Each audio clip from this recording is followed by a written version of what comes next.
हाँ, एक सेकेंड, ठीक है अभी? जी जी।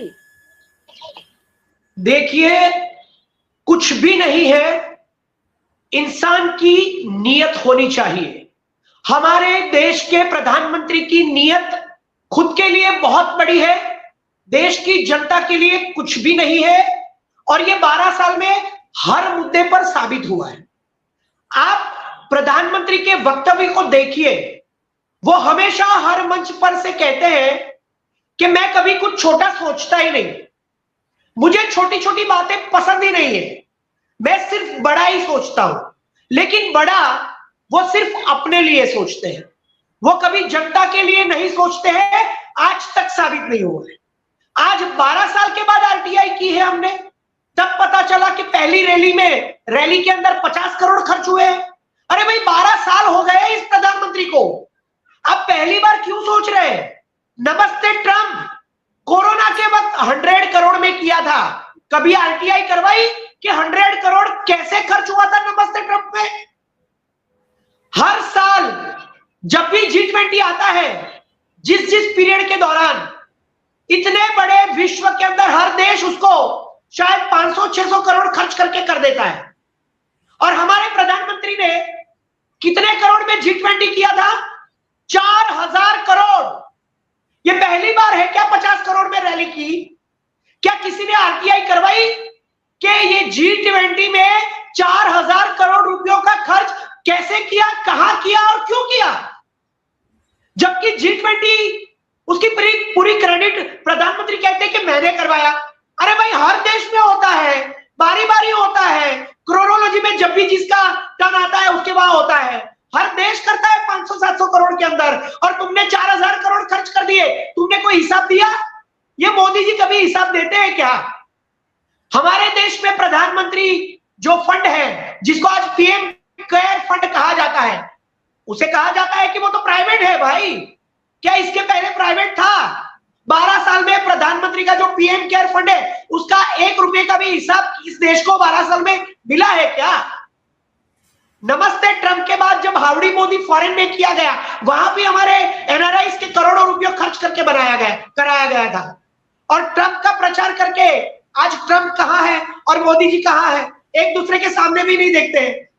अब देखिए कि मोदी जी जब से इस देश में आए हैं प्रधानमंत्री बनकर 2014 के बाद, ये पहली रैली का आपने आरटीआई करवाया, तब जाके आपको पता चला कि 50 करोड़ खर्च हुआ है। अरे, गुजरात में शुरुआत में यहाँ पर जो वाइब्रेंट नवरात्रि हुई है, गुजरात में करोड़ों रुपयों की समिट्स होती थी, वाइब्रेंट समिट्स, और जब देश के प्रधानमंत्री बन गए उसके बाद तो पूरे भारत में डबल इंजन की जहां जहां सरकार है वहां करोड़ों रुपयों की समिट्स होती है। क्या उसका आरटीआई कभी किसी ने करवाया?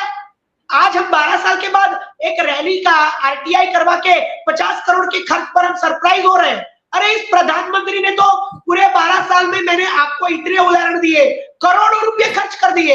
हमारे देश में हमारा संसद भवन था, अरबों खरबों का संसद भवन, किसी को भी बिना पूछे खुद ही तय कर दिया। कभी हिसाब देते हैं कि कहां क्या बन रहा है?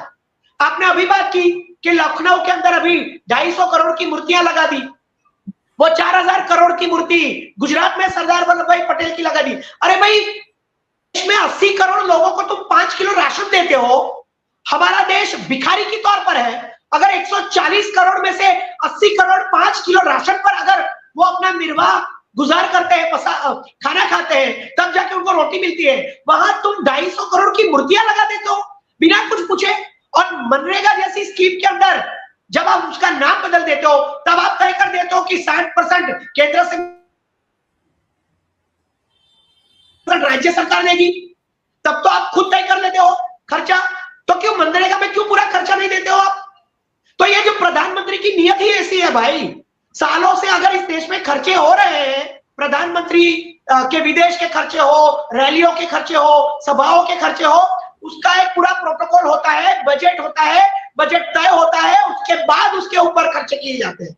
आपने बताया कि 5 करोड़ मंडप में लगा दिए, मतलब पंडाल में लगा दिए, 2 करोड़ टॉयलेट में लगा दिए, 7 करोड़ बसें भाड़े से लाने में लगा दिए, लोगों की भीड़ इकट्ठा करने में लगा दिए। मतलब 50 करोड़ का खर्च अगर एक रैली में किया है, तो कोरोना के वक्त कोलकाता में 200 सीट्स लाने के लिए कितनी बड़ी बड़ी रैलियां की थी।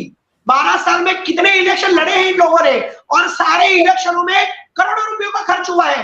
महाराष्ट्र का इलेक्शन कैसे लड़ा गया है चोरी से और करोड़ों रुपए खर्च करके, ये बिहार का इलेक्शन जिसमें प्रोटोकॉल को तोड़कर में लोगों के खाते में 10-10 हजार रुपए दिए, कितने करोड़ रुपए दिए हैं लोगों को। चोरी करके चुनाव जीतते हैं, लोगों को घूस देकर चुनाव जीतते हैं, लोगों को पैसों की लालच देकर चुनाव जीतते हैं। सिर्फ ये 50 करोड़ की रैली नहीं है, चाहे वो G20 हो, नमस्ते ट्रंप हो, हाउडी मोदी हो, वाइब्रेंट समिट्स हो, वाइब्रेंट नवरात्रि हो, वाइब्रेंट उत्तरायण हो, आप देखिए कि इनके खर्चे अगर ये चाहे तो कम कर सकते हैं, लेकिन नरेंद्र मोदी प्रधानमंत्री खुद के लिए एक भी रुपया कम नहीं करता है। वो जब उद्घाटन करने जाते हैं, क्या आपने 78 साल में ऐसा कोई प्रधानमंत्री देखा जो अकेला पूरे ब्रिज के ऊपर हाथ हिलाता हो और 5 मिनट तक करोड़ों रुपए खर्च करके 50-50 कैमरे की टीम उनके लिए लगाई जाती है। आपने इसमें ब्रॉडकास्टिंग का खर्च तो बताया ही नहीं, कितने कैमरे लगे होंगे इस रैली में, कितने लाइव रिकॉर्डिंग किया गया होगा, लाइव ब्रॉडकास्टिंग किया गया होगा, टेलीकास्टिंग किया गया होगा, उसका खर्च तो हमने गिना ही नहीं है। तो ये प्रधानमंत्री की नीयत के ऊपर डिपेंड है। 78 साल की राजनीति में इतने प्रधानमंत्री आए गए, लेकिन ऐसा पहला प्रधानमंत्री है जो खुद की पब्लिसिटी के लिए, खुद के नाम के लिए, खुद को अपने आप को सेंटर में रखने के लिए, अपने आप को लाइमलाइट में रखने के लिए देश के लोगों के टैक्स के पैसे बिना सोचे खर्च कर देते हैं। ये खुद प्रधानमंत्री का स्वभाव है, कुछ भी नहीं है।